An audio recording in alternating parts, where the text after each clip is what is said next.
There are moments in life when we feel as if we can no longer carry on. A painful loss, a betrayal, a door slammed shut just when we were filled with hope. Our first reaction is often confusion, blame, or self-reproach. Why is this happening to me? But through years of practice and observation, I've come to realize that in Buddhism, nothing is random. Every sorrow that arrives in our lives carries a deeper purpose. It is the universe knocking, softly or forcefully, inviting us to pause, reflect, and grow through the very things that seem to break us. The Buddha taught that suffering is an inseparable part of human life, not as punishment, but as illumination. Like a lamp shining into the hidden corners of our minds, suffering reveals the greed, anger, and delusion we have yet to confront. If life were always comfortable, always going our way, would we ever truly learn patience? Would we ever face the ego directly? Would we ever awaken at all? I remember a friend of mine, once a very successful businessman, who lost everything when his company collapsed. At first, he believed it was the end of the world. But in those empty days, stripped of status and possessions, he found the Dharma. He began meditating, studying the teachings, and eventually became a spiritual teacher deeply respected by many. He once told me, "If I hadn't fallen, I would have remained lost in ambition." I don't believe in punishment. I believe in training. Life is always offering us lessons at just the right time. They may hurt, but they are necessary. Every event, every person we meet, plays a role in our unfolding journey of awakening. When we pause and ask, "What is this here to teach me?" the door to peace begins to open. From where I stand as a practitioner, I see more clearly than ever, pain is not the end of the sentence. It is a comma, a moment to pause, to redirect our path. And if we know how to listen, it can become our most loyal companion on the road to liberation. I still remember vividly the story of a disciple who complained to his Zen master that life was just too painful. The master said nothing, simply handed him a handful of salt and asked him to put it in a glass of water and drink. The disciple grimaced. It was far too salty. Then the master led him to a lake and asked him to throw the same handful of salt into the water and drink again. This time, the disciple smiled. The saltiness was gone. The master gently said, "Suffering is like the salt. It doesn't change, but whether it makes you suffer depends on the container you put it in. When your mind is vast, suffering no longer overwhelms you." That story has stayed with me through many years of practice, because I've realized, like many others, that I too had once been a small glass. Just one harsh word, a minor failure, and my heart would ache for days.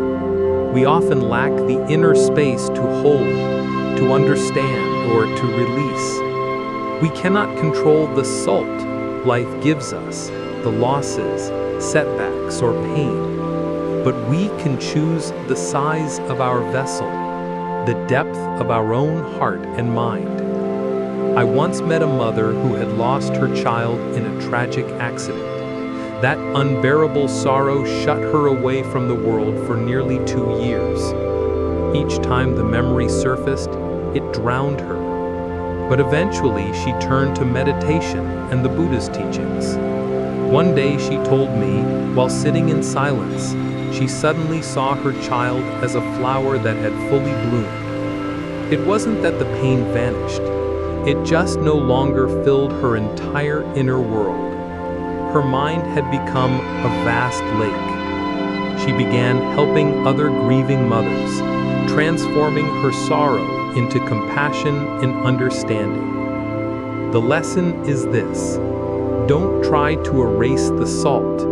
Instead, expand your perspective, expand your heart. When we see the world with gentler eyes, when we understand that everyone carries their own pain, our hearts no longer shrink in the face of hardship. Meditation, mindfulness, and compassion are the paths that help us grow the vessel within. I often say to those who come to me in pain, don't pray for less salt. Learn to become a lake. When your heart is vast, no sorrow is too great to bear. I've met many people, each from different walks of life, each carrying their own unique pain. But one truth has always stood out to me. The true turning points in life rarely come from comfort. They come when we are brought to our knees. If we know how to look deeply, suffering is not just something to overcome, it becomes the very ground from which awakening begins. I remember a young man I met who had once been lost in addiction, abandoned by family and friends alike. After a near-fatal accident, he began his spiritual path. He told me that lying in that hospital bed, hovering between life and death, was the first time he asked himself, "What am I truly living for?" From that moment, he turned inward. He learned to forgive, to become mindful, and to walk the path of healing. Today, he helps others who are struggling just as he once did. No one would have imagined that someone so broken could become a guiding light. But precisely because he had known deep pain, he now understands the road others must walk. I too have known grief. I once lost someone very dear to me, and for a long time, I couldn't understand why someone so kind had to leave so suddenly. But that sorrow became a teacher. It showed me the impermanence of all things. It taught me to treasure every breath, every moment of life.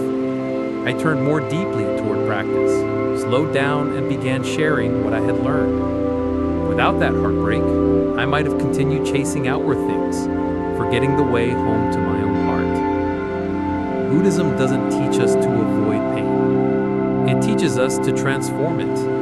Every time life throws us into difficulty, we are being shown something. We are being called to discover a deeper, stronger version of ourselves. Every loss is an invitation to return. Every ending holds the seed of a new beginning, waiting for us to notice. Do not fear suffering. If you can look through it with clarity, you'll see that behind it lies a door, one that opens into a deeper, more awakened, and more meaningful life. Life rarely moves in a straight line. What feels stable today can collapse overnight. I've met many people who've said, "I just wish life could always be peaceful." But if we look more closely, we'll notice that it's often in the most turbulent, uncertain times that we grow the most. The Dharma teaches us, there is no transformation without deep disruption.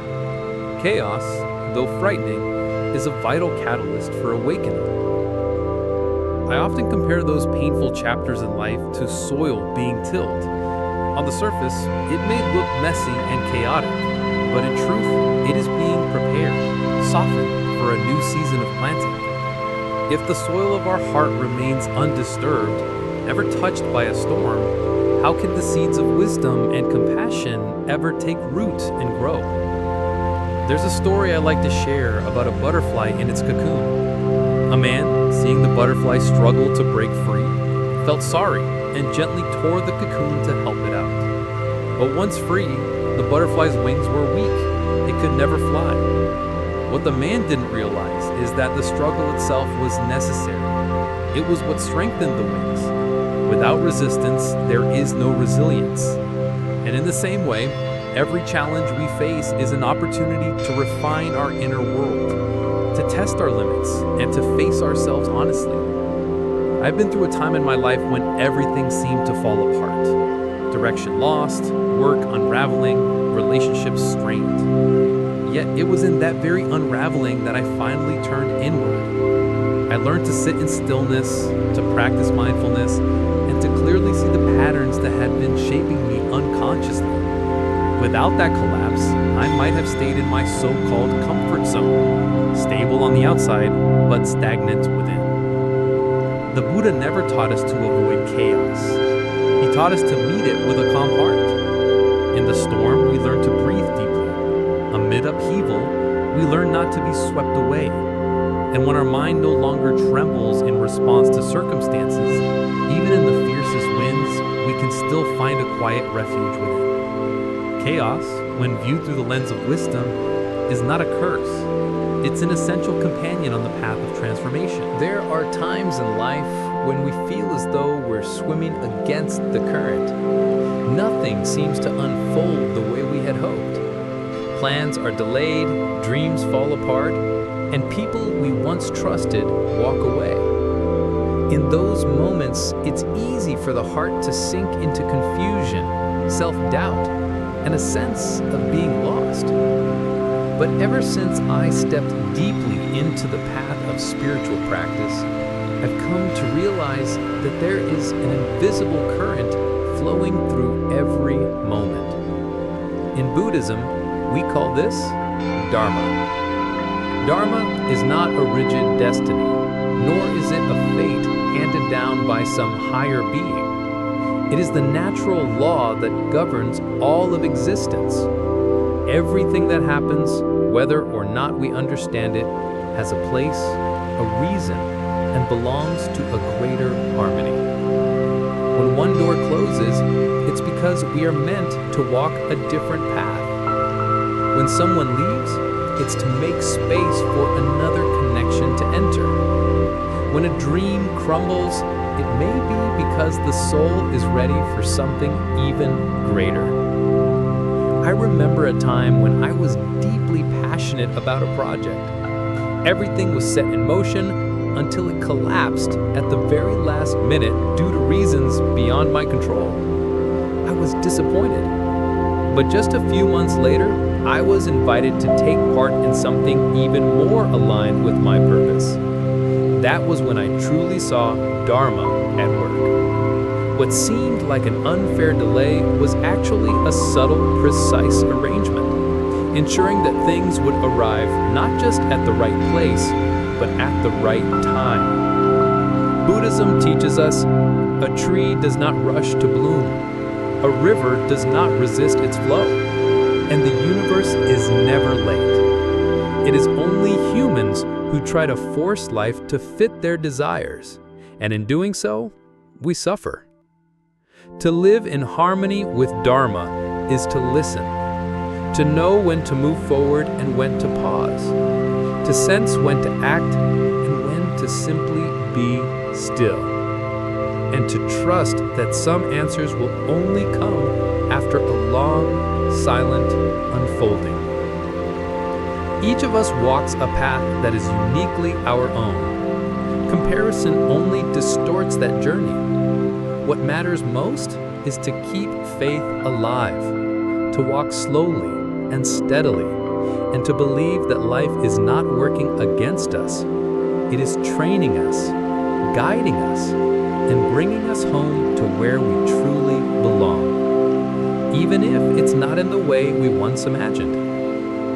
From a young age, we're taught to strive, to make plans, and to take control of our lives. It sounds reasonable, but the longer I've lived and the more changes I've witnessed, the clearer this truth becomes. Control is a beautiful illusion, but an illusion nonetheless. No matter how hard we try, life doesn't always follow our design. Those we love may leave, the work we pour our hearts into may fail, our health may shift without warning, and the more we cling, trying to force life to fit the mold we imagined, the more suffering we invite. I used to be someone who craved control. I needed clear schedules, firm plans, predictable outcomes. Any disruption would make me uneasy. But a turning point came, a moment that taught me a powerful lesson. The tighter we hold, the more it hurts. like trying to hold water in a clenched fist. The harder you grip, the faster it slips through. Only when the hand relaxes can the water rest peacefully. The same is true for the heart. In Buddhism, there's a concept called Wu Wei, non-forced action. It doesn't mean giving up, it means acting in harmony with the natural flow. We still plan, still put in the effort, but without being attached to the outcome. If things go smoothly, we walk forward. If not, we learn. Every step is meaningful, regardless of the result. I often encourage those struggling with uncertainty to reflect on the past. How many times did life stray from your plans, yet somehow you were still okay? Even sometimes better than expected. What once seemed like a devastating loss made way for something far greater. What once looked like failure taught humility and strength. When we stop resisting, life begins to soften. Letting go of control isn't defeat. It's realizing we don't need to conquer every situation to feel at peace. We just need to find peace within the situation itself. When we accept reality as it is, not resisting, not denying, our mind can finally settle. Peace doesn't come from having everything in order. It comes from learning to live in balance, even when things are not. This lesson came to me after many futile efforts. I don't always know what's best for me, but life, when we learn to listen, often does.